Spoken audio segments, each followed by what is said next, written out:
How do I start Windows in safe mode? So let's get started. There are several ways to boot into safe mode in Windows 11, and here are some of the most common methods. Firstly, click on the Start button and select the power icon. Then hold down the Shift key and click on Restart. Your PC will reboot and take you to choose an option screen. Then select Troubleshoot, Advanced Options, Startup and Settings, Restart. Now, the other method is boot Windows 11 by using the System Configuration app.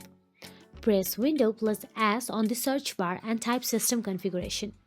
In the System Configuration window, navigate to the Boot tab, then under the Boot option, check the Safe Boot box, then click OK and restart your computer. Now, the other option is use Windows 11 Settings app. Open the Settings app, Windows key plus I, then navigate to System Recovery. Next to Advanced Setup, click on Restart Now, then again click on Restart Now. After restart, navigate to Troubleshoot, Startup Settings and choose Safe Mode type to boot into. So that is it. If you found this video helpful, please like, share and subscribe, and thank you so much for watching.